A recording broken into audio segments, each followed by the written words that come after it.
Arranquemos nomás, vamos a poner a grabar.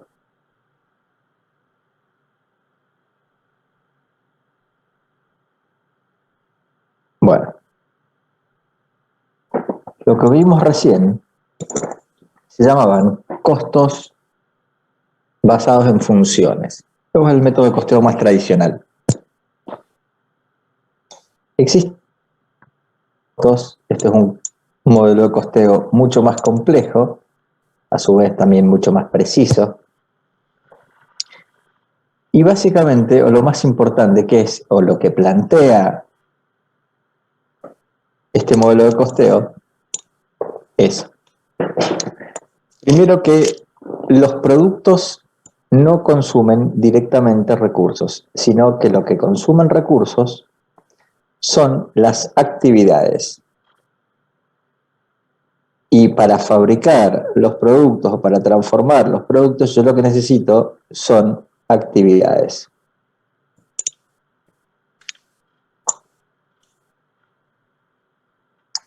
Recuerden, cuando hablamos del costo de los recursos que tenemos acá, nos estamos refiriendo pura y exclusivamente a los costos indirectos de fabricación.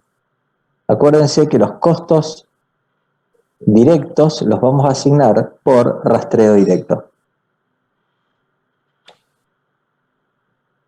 Costos primos, que dice acá, los costos primos así se asignan de la misma forma que el costeo en funciones. Los costos primos son básicamente mano directa y materiales directos, ¿sí? Entonces, de esta forma nosotros tenemos que los recursos, primero yo se los tengo que asignar o distribuir a las actividades, y luego de las actividades yo se los voy a asignar o distribuir a los productos.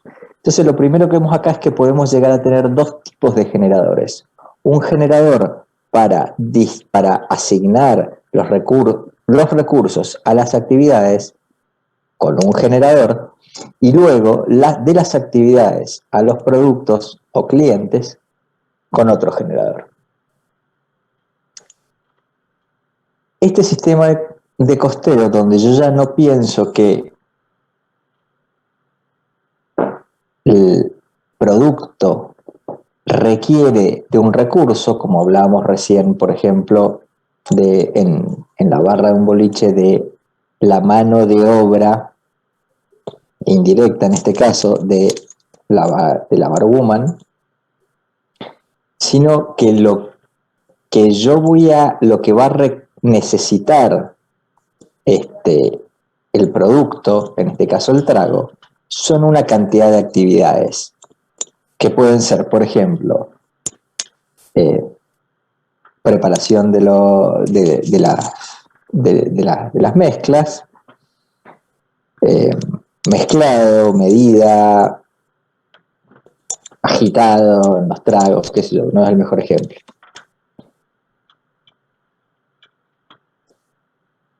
Pero una vez que yo puedo pensar los costos de esa forma, yo puedo empezar a pensar en cuáles son todas las actividades o todas las acciones que yo tengo que llevar a cabo final. Entonces, un costo que lo vamos a ver y que es muy común es el costo del set point de las máquinas. Por ejemplo, en una fábrica de cajas, para hacer las cajas impresas, necesitan pasar una cantidad de cajas hasta que pueden acomodar los distintos colores de impresión. Luego, cuando hay que hacer una caja de otro modelo, de otro tamaño, nuevamente hay que volver a hacer lo mismo, hay que recalibrar todo, empezar a pasar una cantidad de cajas hasta que se pone a punto, y ahí recién empieza la producción. En el modelo de costeo tradicional, ese set point de las máquinas no es tenido en cuenta. De hecho, lo más probable es que ustedes en un modelo de costeo tradicional o por funciones, ustedes vean asignado un tiempo a la cantidad de set point, ¿sí? Si ustedes están hablando, por ejemplo, en la industria farmacéutica, cuando de fabricar un medicamento a otro, tiene que hacer una limpieza integral de todo lo que son filtros, cañerías, etcétera, para que no vaya a haber contaminación cruzada entre los productos. Todo eso en los sistemas de costeo tradicional no está tenido en cuenta, o está tenido en cuenta de otros, ¿sí? Que es básicamente en una cantidad de costos indirectos de fabricación lo que yo tengo un cierto tiempo del día de trabajo que no estoy produciendo, sino que estoy básicamente limpiando o preparando para hacer el nuevo producto. Al no tener en cuenta eso, a mí me podría llegar a dar que yo cambie, que los lotes de producción sean más pequeños y que vaya cambiando de un producto a otro. Esto ustedes ya lo han visto en investigación operativa para sacar cuántos son los lotes mínimos de producción. Pero a nivel de costeo de la contabilidad, generalmente esa información no está disponible. Aplicando estas formas de costeo, que es basado en actividades, tengo esa información disponible y me permite a mí luego, con esa información, poder evaluar a los gerentes de producción o a las líneas de producción y también hacer mejoras. Por ejemplo, también otra actividad que la vamos a ver es el movimiento de materiales. Puede ser que para fabricar cierto producto yo tenga muchísimo movimiento de materiales. Ese costo no es tenido en cuenta generalmente en los sistemas tradicionales. Mientras que en el costo basado de actividades yo puedo definir una actividad que sea el costo del movimiento de los materiales y en función de eso poder optimizarla. Una vez que la mido, la puedo optimizar. ¿Alguna pregunta? Bien. ¿Cuál es la ventaja del costo basado en actividades? Bueno, utiliza una mayor cantidad de generadores que no están basados directamente en las unidades. O sea, ya no es tan importante la cantidad, aunque sí se puede usar, la cantidad para asignar un costo contra un generador de horas de maniobra directa, horas máquina, costo del material directo, sino que voy a empezar a encontrar, por ejemplo, un generador que sea cantidad de set point, o cantidad de puntos muertos, o cantidad de movimiento de materiales, o cantidad de órdenes procesadas. El uso hace un uso más intensivo del rastreo, ¿sí? O sea que voy a usar mayor cantidad de generadores en comparación al costo en funciones que usaba más la distribución. Es un sistema de costeo más flexible, se enfoca más en administrar las actividades, que es lo que les comentaba recién. Una vez que yo tengo definida una actividad y la estoy midiendo, puedo ver de administrarla, o sea, de ser más eficiente. Mientras que en el costeo por funciones lo que hacía era administrar el costo. Pero yo disminuyendo a veces el costo, no disminuyo el costo o no administro, digamos, el total de la cosa. Voy a estar focalizándome en un costo que por ahí me lleve a que existan otros costos ocultos que al final del día sea peor en el total que administrando directamente una actividad. Ahí me enredo un poco.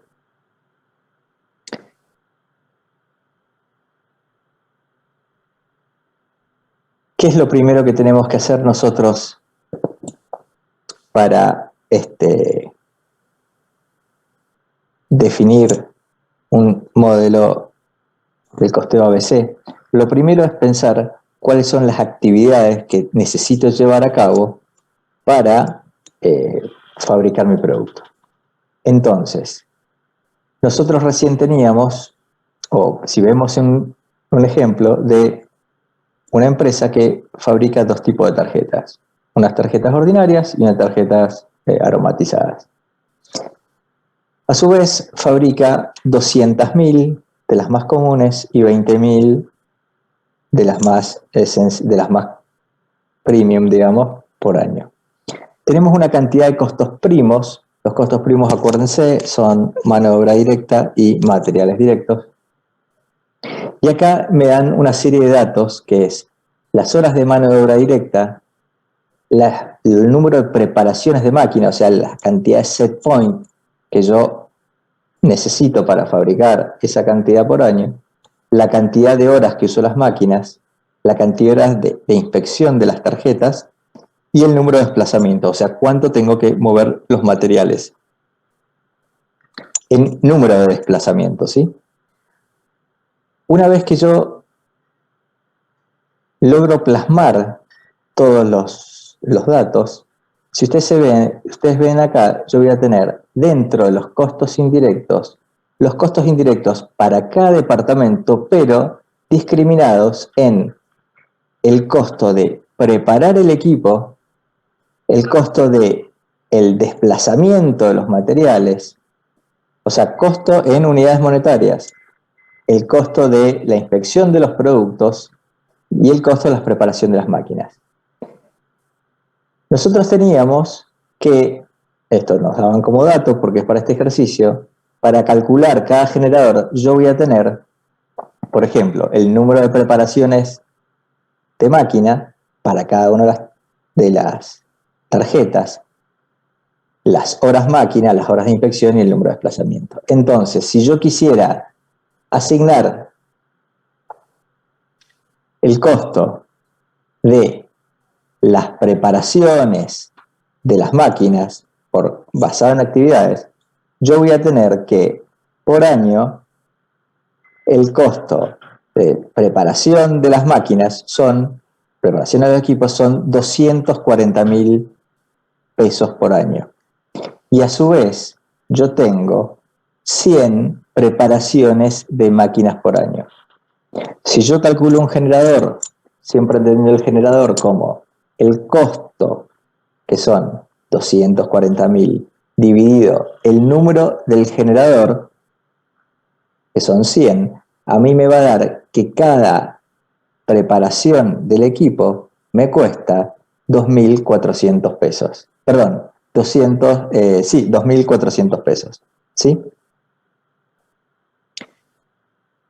Entonces, cuando yo quiero saber cuánto es el costo que yo le tengo que asignar a las tarjetas aromatizadas en concepto de la actividad preparación de máquina, yo voy a multiplicar los 2.400 pesos, que es cuánto me cuesta preparar cada máquina, por 60, que es la cantidad de preparaciones que yo necesité para fabricar las tarjetas aromatizadas, ¿sí? Eso me va a dar que las tarjetas aromatizadas a mí me costaron en la actividad de preparación de máquina 144.000 pesos. A su vez, las tarjetas ordinarias a mí me costaron 96.000 pesos, que es los 2.400 pesos que me cuesta cada vez que yo hago un set point por los 40 set point de las máquinas para esa tarjeta. ¿Me está quedando claro hasta ahí o no?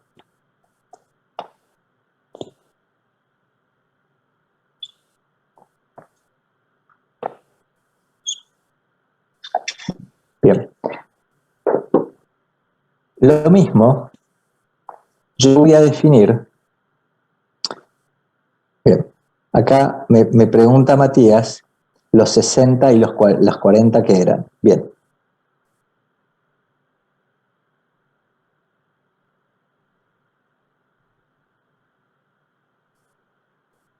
Yo tengo que el número de preparaciones de máquinas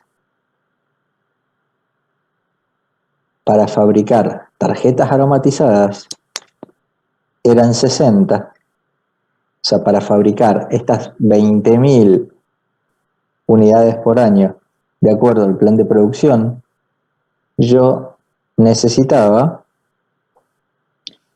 60 preparaciones de máquina. Y a su vez, para producir esta cantidad de tarjetas, que son 200.000, yo necesito 40, o usé, digamos, 40 de preparaciones de máquina. En total, porque lo que yo estoy haciendo en este ejemplo no es calcular como recién el costeo multiplicando la tasa presupuestada por el consumo real, sino estoy calculando el costo real, o sea, lo estoy haciendo un poco más sencillo. Entonces yo tengo que, cuando yo quiero sacar cuál fue mi costo real de cada una de las tarjetas, por ejemplo, a final de año, yo quiero saber cuál fue mi costo real para, en función de eso, hacer el nuevo presupuesto. Bueno, yo tengo que se produjeron 20.000 unidades de estas tarjetas y se utilizaron 60 preparaciones de máquina, 40 para las tarjetas ordinarias y en total fueron 100. ¿Sí? Lo mismo yo voy a tener horas máquina, número de desplazamientos, horas de inspección, y cada uno de esos ítems yo lo voy a usar para cada uno de las actividades. Por ejemplo, si yo quisiera ver en inspección de productos, esa actividad a mí me costó 160.000 pesos. Bien. El generador de esa actividad es horas de inspección, ¿sí? Entonces, si yo tengo que yo hago 160.000, que es el costo de la inspección, de la actividad de inspección, y lo divido por las 18.000 horas de inspección, ¿sí? A mí me da 8,99, que es el costo de cada inspección, ¿sí? De cada, digamos, hora de inspección de las diferentes tarjetas. Entonces, para fabricar las tarjetas aromatizadas, yo utilicé 2.000 horas de inspección, por lo cual el costo de inspección de esas tarjetas es de 17.780 y el costo para las otras tarjetas que utilizaron 16.000 horas de inspección es de 142.240 pesos. Una vez que yo tengo todos los costos, ya sea los costos primos o costos directos, y todos los costos indirectos asignados a cada uno de los productos, yo los puedo sumar, dividirlos por la cantidad de unidades producidas y tengo el costo unitario de cada uno de los productos. ¿Se entiende un poco hasta ahí?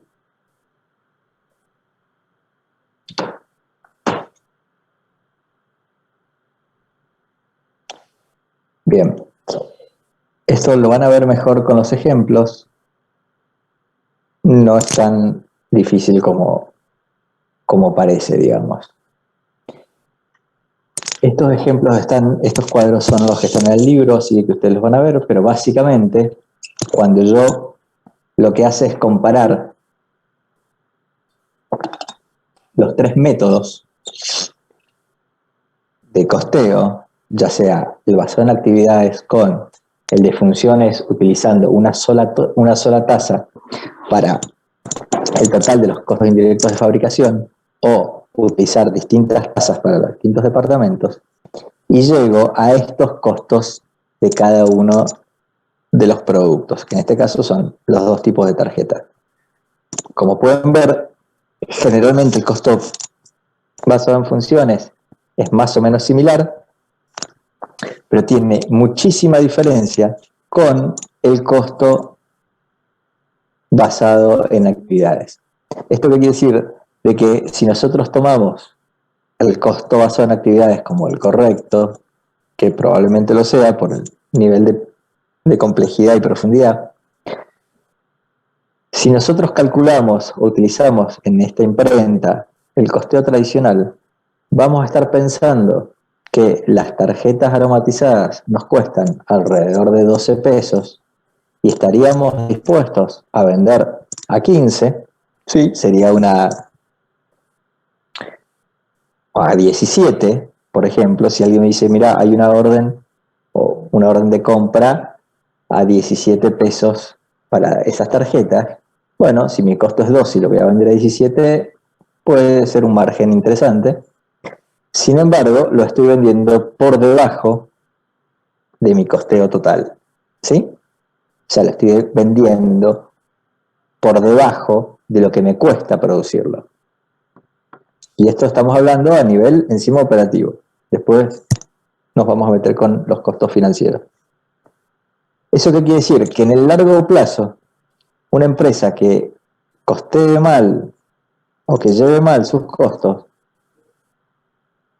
va a empezar a destruir valor hacia los accionistas, y lo peor es que en este caso no va a poder saber bien cuál es la razón, porque va a estar diciendo como si a mí me cuestan 12 y yo vendo a 17, tengo una ganancia de 5. Pero lo cierto es que cuando yo veo el total, yo estoy vendiendo, justamente no estoy ganando 5, sino que estoy perdiendo básicamente 3,80, casi $4, casi 4 pesos por cada tarjeta que vendo. ¿A cambio de qué? A cambio de que mis tarjetas ordinarias, que son las que se venden, y probablemente la competencia en las tarjetas ordinarias sea por una cuestión de costo, porque hay que competir, el volumen es mucho mayor, probablemente una orden a 10,50, sí, por una gran cantidad, yo la rechace pensando que está por debajo de mi costo, que es de 17, de 10,70, cuando en realidad estoy teniendo una utilidad, ¿sí? Eso más o menos hasta ahí está todo claro, ¿no? Bueno, lo que les decía recién, siempre tenemos que tener en cuenta que existe un error de costeo, que es el que me da, como recién, me puede llevar a tomar una mala decisión comercial, y otro es el costo de medir las cosas. Obviamente, si yo, a medida que yo aumento mi costo de medición, o sea, y de llevar todo el sistema de costeo, yo disminuyo mi error en el costeo. Pero al final yo lo que tengo que hacer es tratar de encontrar un nivel óptimo en donde mi error de costeo sea lo suficientemente aceptable y mi sistema de costeo no sea tan pesado que me termine saliendo más caro el collar que el perro.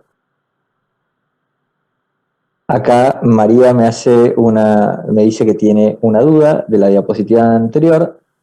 Sí, María. Bien, lo que me pregunta acá es, en esta diapositiva, no entiende la diferencia entre las tasas generales y las tasas departamentales. Muy bien, básicamente las tasas generales lo que hace es agrupar todos los costos indirectos de fabricación y asignarlos utilizando un solo generador. Entonces, todos los costos indirectos de fabricación van a ir a una bolsa, se van a sumar numéricamente, los voy a dividir por un solo generador y en función de eso los voy a asignar. ¿Sí? Por eso son generales. Por otro lado, yo tengo que si yo los costos indirectos de fabricación los puedo dividir en departamentos, es decir, yo voy a tener 2 departamentos, como veíamos recién, por ejemplo, fabricación y montaje. Entonces yo puedo encontrar un generador para cada uno de los departamentos. De esta forma, si yo sé que hay un departamento que es más intensivo en un generador que otro, yo puedo asignar esos costos utilizando el generador, digamos, más intensivo o el que tiene el mayor vector, para decirlo numéricamente, para decirlo más algebraicamente, el que tiene un mayor vector es el generador que yo voy a usar para asignar los costos de ese departamento. Y si otro departamento, por ejemplo, en fabricación, mi generador, o sea, lo que más me mueve los costos, podría ser las horas máquina, por ejemplo, en fabricación, yo voy a asignar los costos del departamento de fabricación utilizando el generador horas máquina.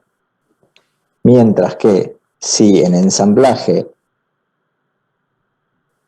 mi generador es mano de obra directa, digamos, yo voy a poder utilizar para los costos indirectos de fabricación de ensamblaje las horas de mano de obra como generador.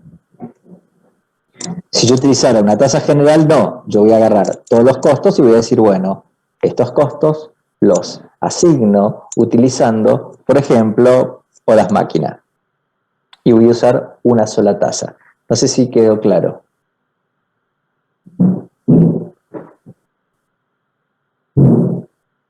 Bien. Hay que me consultaban.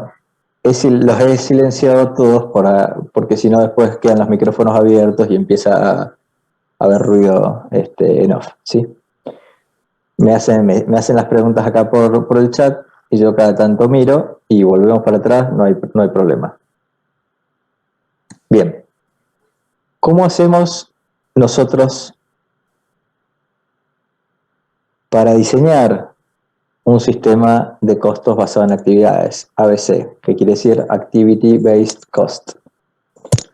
Lo primero que tenemos que hacer es identificar cuáles son las actividades principales, definirlas y clasificarlas.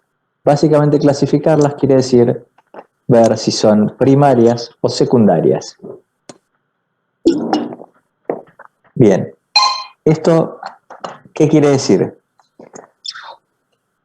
Las actividades primarias son todas aquellas que se realizan directamente sobre mis objetos de costo, ¿sí? Mientras que las actividades secundarias son todas aquellas que se realizan para que se puedan realizar actividades primarias. Ejemplo, mantenimiento. ¿Sí? El mantenimiento o la supervisión son actividades secundarias. ¿Por qué? Porque no se realizan directamente sobre el objeto de costo, sino que, por ejemplo, el mantenimiento se realiza sobre las máquinas en donde se va a producir el objeto de costo. ¿Sí? O el supervisor va a supervisar a la mano de obra que va a estar trabajando con mi objeto de costo. ¿Queda claro entre primaria y secundaria? Esto lo van a ver con mucho más detalle para ver cómo se hace la asignación con Luis más adelante. Bien, después lo que tenemos que hacer es asignar los costos de los recursos a cada una de las actividades.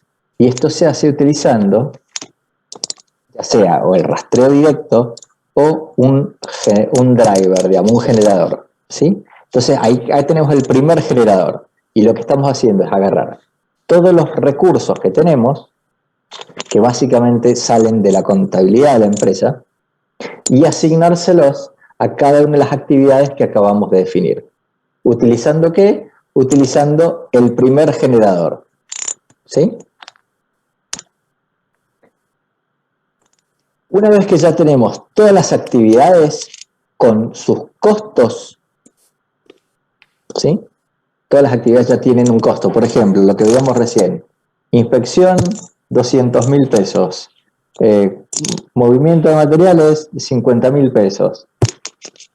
Y así, todas las actividades, lo que hago es, todas las actividades secundarias, le descargo los costos en las actividades primarias. Hay tres formas de hacerlo, o tres métodos, que uno es recíproco, directo y secuencial. Lo van a ver después con Luis, no quiero perder tiempo en esto que tenemos poco tiempo. En este punto, yo ya tengo todas mis actividades son primarias, ya no me quedan actividades secundarias y cada una de mis actividades primarias ya está con un número monetario en sí. Ahora yo lo que tengo que hacer es identificar cuáles son para los objetos de costos los generadores de cada una de las actividades, ¿sí? Entonces acá tengo que encontrar el segundo generador. Una vez que yo ya tengo cuál es el generador, calculo cuáles son las tasas de esa actividad, ¿sí? Recién en el ejemplo nosotros veíamos que para inspección, por ejemplo, eran las horas de inspección y para preparación de máquinas eran el número de preparaciones, ¿sí? Y yo tenía la tasa, o sea que la tasa es la cantidad utilizada dividido, o sea, la cantidad utilizada en el costo indirecto de fabricación, dividido la cantidad del generador, ¿sí?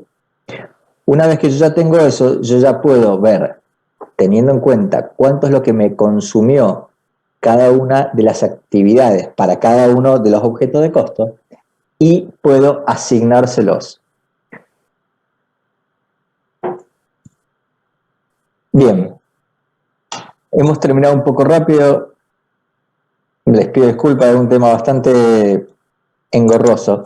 En el libro probablemente con esto, que lo vamos a subir a internet, y lo que vean en los capítulos más los ejemplos, les va a quedar un poco más claro. Seguramente, si no, igual, obviamente en clase de consulta me pueden consultar o enviarme un correo. ¿Alguna pregunta que les haya quedado?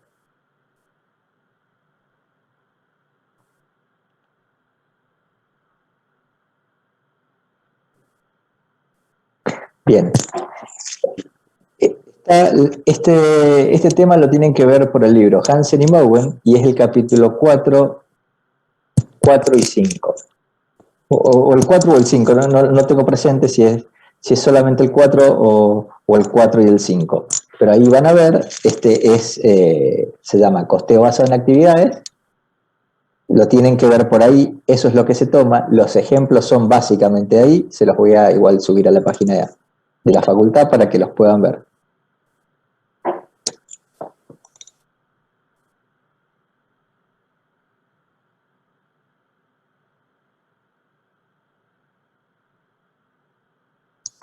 Bien. Bueno, como les dije recién, esto ha sido un poco rápido. Ya después nos vamos a volver a encontrar en la parte de finanzas y ¿cómo se llama? Y ahí va a ser un poco más tranquilo. Voy a estar en las clases de consulta, probablemente también, si antes de los parciales tengamos algunas clases más para ver algún ejercicio. Mi mail está permanente, ustedes me pueden escribirme al mail que está en las filminas, ese lo veo siempre, y podemos ir viendo hasta ahí. Una vez que hayan leído por ahí un poco más lo del libro y vuelvan a ver esta clase, les queden algunas cosas un poco más claras. A partir del viernes ya vuelven, creo, al horario de las 14, van a tener clases con el profesor Luis, y creo que él les va a dar a las 14 como está establecido. Se va a comunicar con ustedes a través de la página.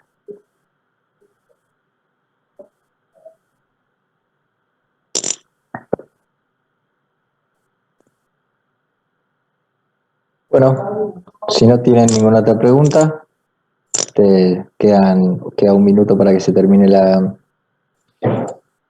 clase, lo dejamos acá. Voy a subir estos videos en un rato. Cualquier cosa, ya saben, me pueden escribir.